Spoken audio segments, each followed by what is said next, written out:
Hola a todos and welcome to this week's news update in Spain and beyond. In Spain we have immigration offices under pressure, a historic coup figure has passed away, serious storms hitting parts of the country, a Gibraltar deal that will spark pub debates for weeks, and delays announced for the rollout of EES. And globally, China flying drones and nuclear talk around Ukraine. So yes, it's been another lively week. So let's calmly unpack it, no dramatic music required. So first up, Spain's migrant regularisation plan. You may have heard that the Spanish government intends to grant legal status to over 500,000 undocumented residents. Here's the issue. The immigration offices are already overstretched, with pre-Brexit Brits changing their temporary residence cards for permanent ones, and a record number of Brits applying for visas to come and live here in Spain. Now, if you've ever tried to get an appointment at an immigration office for something at peak season, you'll know the system doesn't enjoy surprises, and that was a big one. Now, to try and ease the pressure, non-governmental organisations have offered to step in to help people with their paperwork and some legal guidance. And the debate now isn't just about policy, it's about capacity and data security now too. So can the system handle it smoothly? That's the real question. Because anyone who lives here knows Spanish paperwork can already feel like an Olympic sport. Next up, Gibraltar. Now Spain, the UK and the EU appear to have moved forward with post-Brexit border arrangements. And the aim? To keep movement fluid under the Schengen rules whilst adjusting oversight responsibilities. Diplomacy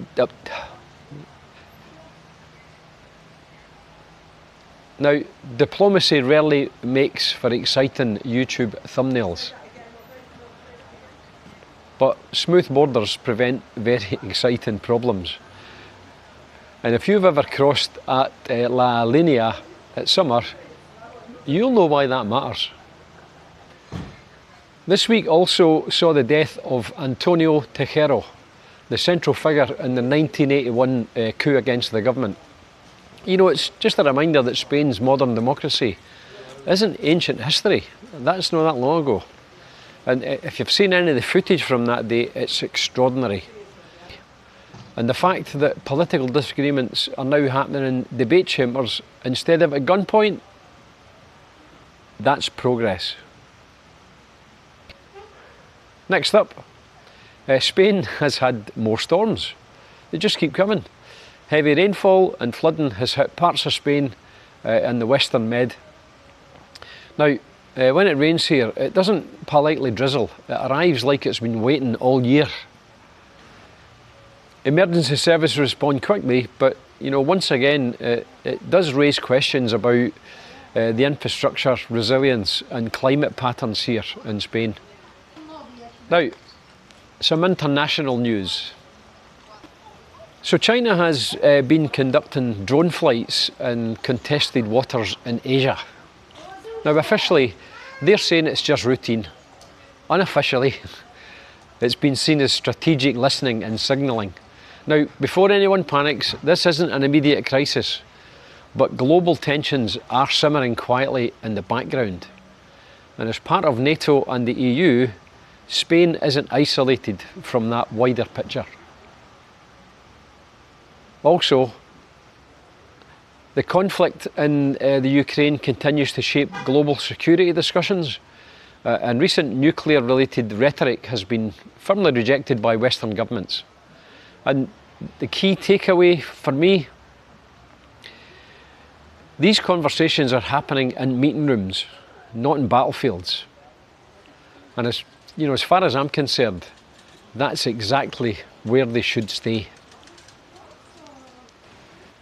Closer to home now, in Bilbao, metro workers have protested following aggressive incidents involving staff, and public transport systems everywhere are under pressure as populations continue to grow. Now, Spain remains generally very safe, but more people always means more complexity. And just in, quick travel update, the EU's new entry-exit system, known as EES, has now been delayed again until at least September.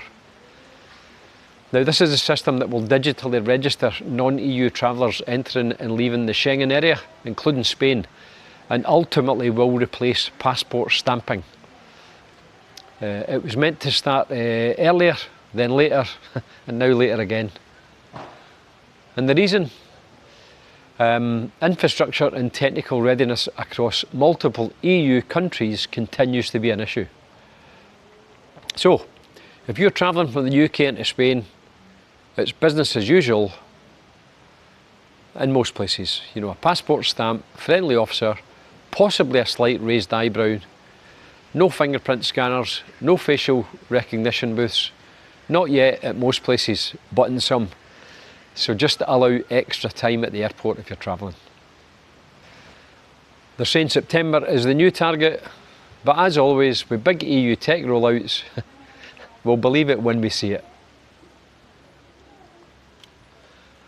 And finally, there's still talk of a possible refuse collection strike in some parts of Spain.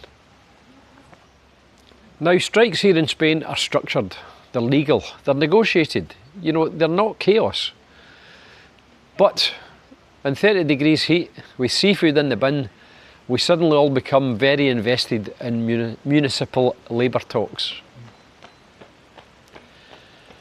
And this is when you discover who's been treating the communal bins like another Olympic sport. You know, trying to throw the rubbish bag into the bin from 3 metres away without touching the lid. So, we've had geopolitics, democracy, climate shifts, and worryingly still a bin drama. And that's this week's roundup.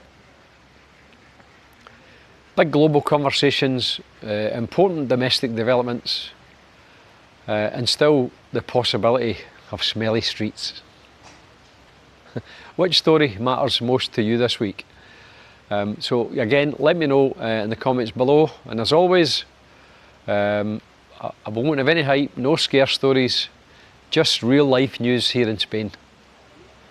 Remember to like and subscribe, and we'll see you on the next video.